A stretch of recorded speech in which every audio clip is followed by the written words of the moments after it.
पाकिस्तान के राष्ट्रपति आरिफ अलवी ने शनिवार को स्थगित चुनाव परिणामों पर निराशा व्यक्त की है। साथ ही उन्होंने कहा कि यदि 8 फरवरी को आम चुनाव के दौरान इलेक्ट्रॉनिक वोटिंग मशीन यानी ईवीएम का उपयोग किया गया होता तो देश को इस मौजूदा संकट का सामना नहीं करना पड़ता।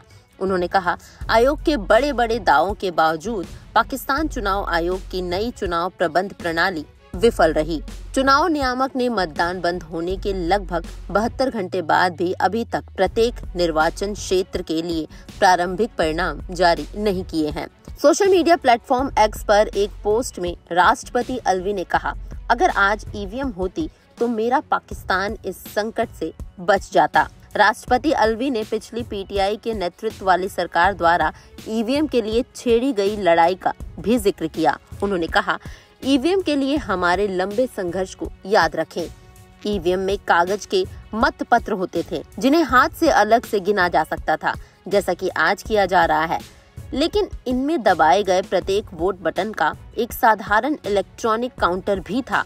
समाचार एजेंसी एएनआई के मुताबिक राष्ट्रपति ने कहा कि यदि मशीनों का उपयोग किया जाता तो प्रत्येक उम्मीदवार का योग मतदान समाप्त होने के 5 मिनट के भीतर उपलब्ध हो जाता। साथ ही एएनआई के मुताबिक 10 फरवरी को जमीयत उलेमा ए इस्लाम फजल ने सिंध के PS 22 निर्वाचन क्षेत्र में परिणामों में धांधली और बदलाव को लेकर विरोध प्रदर्शन किया। JUIF नेता राशिद महमूद सुमरो ने कहा, हमारे उम्मीदवार को परिणामों में जानबूझकर बदलाव करके हरा दिया गया। स्थानीय न्यूज एजेंसी के अनुसार कई निर्वाचन क्षेत्रों में नए सिरे से चुनाव कराने का आह्वान करते हुए उन्होंने कहा, हमारे पास मौजूद फॉर्म 45 के अनुसार हम 7000 वोटों के अंतर से जीते हैं।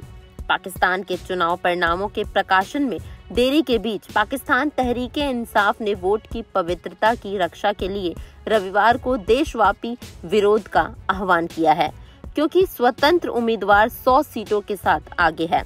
रिपोर्ट के मुताबिक ये फैसला पार्टी की कोर कमेटी की बैठक के बाद आया है और इसमें वोट की पवित्रता की रक्षा के लिए देश भर में शांतिपूर्ण विरोध प्रदर्शन करने की घोषणा की गई थी। बैठक में चुनाव नतीजों और आगे की रणनीति पर भी चर्चा हुई। कोर में कमेटी ने विशिष्ट राजनीतिक दलों के साथ संबद्धता से संबंधित मामलों पर भी चर्चा की। बैठक के दौरान महत्वपूर्ण निर्णय भी लिए गए, जिसके बारे में पार्टी ने कहा कि इसे पीटीआई के संस्थापक इमरान खान के परामर्श के बाद लागू किया जाएगा।